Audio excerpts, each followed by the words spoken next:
welcome back to the channel. I came across this recording on Facebook. It's a lady reading a letter that was written by Ninja Man. He was addressing Pretti Don. It seemed like Pretti Don dissed him and he was addressing the situation. While I was listening to it, I was saying, wow, because you could hear how intelligent that man is.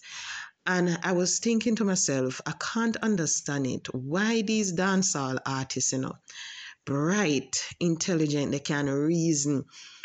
Why they always end up in problem? Why they always end up behind bars? Because when you look at it, Ninja Man, brilliant. Vybz Kartel, wow. If that man did want to become a doctor, he could have become a doctor, lawyer. Brilliant. Where are they? Behind bars. So I was thinking to myself, why that always happened to them? But clearly, this man, he know how to put his words together. And I hope that that letter will reach back to Pretti Don, because trust me, words put together cut even deeper than a knife. When you listen to it, you realize that, wow, you don't need to come and cuss out people.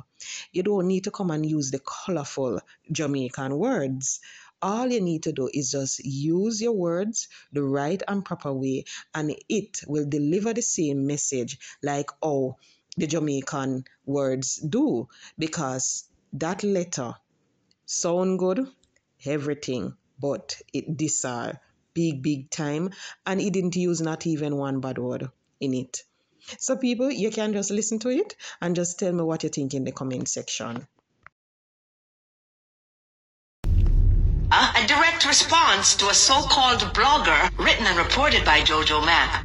Ninja Man started out by saying the following: let it be known that this is not necessarily part of a series of letters that is intended to inspire, but a one-off, as I have been taken off course to address a particular situation. Sometimes the devil inserts itself into things to divert you from the work assigned to you by a greater force, trying to put obstacles in your way because, as we all know, even he, the devil, has his army at work, and therefore we have to confront them head on. Yes, it's no secret that I'm locked up. I was on the cell block when an officer informed me of the disrespect that was directed toward me from this so-called blogger. And though I am trying incessantly to stay in a positive state of mind, had no intention of putting myself in a position to have a confrontation of any kind, I must address this issue. I will not give this person the pleasure of a mention by name, but I'm sure everyone who saw this disrespect will know to whom it's directed. First, I would like to address the tall-up situation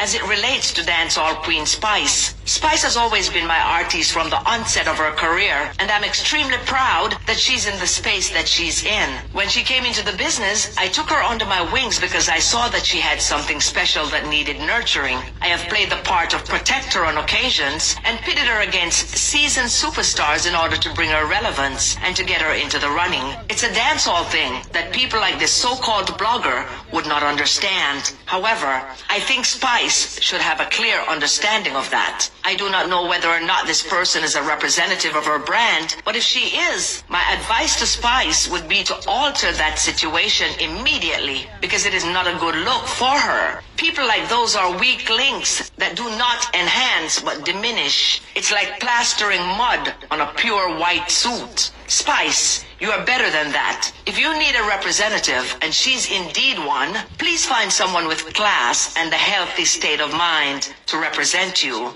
This person described Tall Up in the worst way. She's no different than when Spice was coming after Cecile and the other dancehall artists that we pushed her up against. She has evolved and become more attractive with money as she grew in her career. The same for all other artists out there, because none of them came into the game rich. But what I do not understand is why this person feel the need to come at Tall Up, because even at Tall Up's worst, your best cannot compete. Now, as it relates to this person, and by saying person, I am being very generous. As it relates to this person calling me all manner of names and speaking of me in such derogatory terms, this is what I have to say. You speak of my son being gay in the worst way. But you are in the same lane that he's moving in. You are one and the same. So when you speak of him, you speak of yourself. Your disrespect of me, which was very much unwarranted, tells me that not only do you not have a good grasp of the English language, but also that you are a product of your environment. I see you are banished to your backyard, a very sparse and dried up one at that. But it also proves that you are not living better than I am living in a prison cell. Growing up, the only being that was banished to the backyard is a dog. I feel sorry for your neighbors, having to hear you consistently barking. I know they pity you. I had it in mind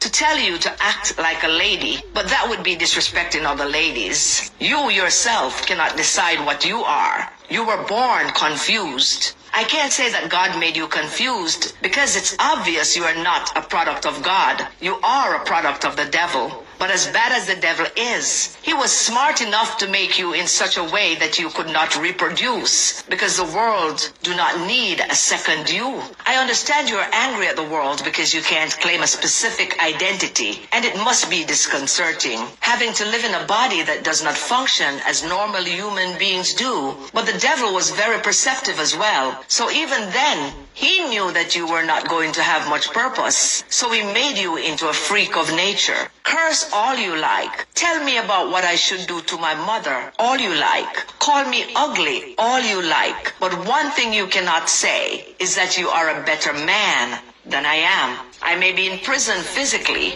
but my mind is free. You, my dear, is in a mental prison, fighting demons at every turn. It's those demons that cause you to lash out at everyone the way you do. You are the only blogger.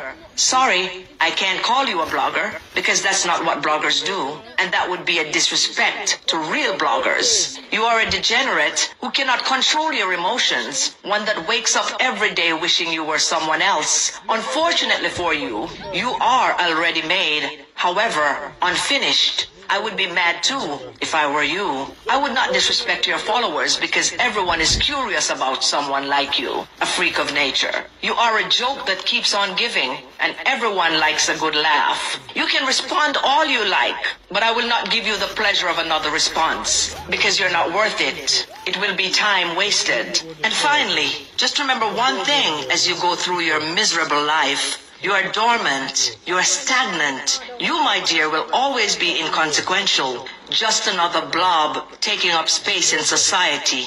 That must be daunting. Yes, you got a happy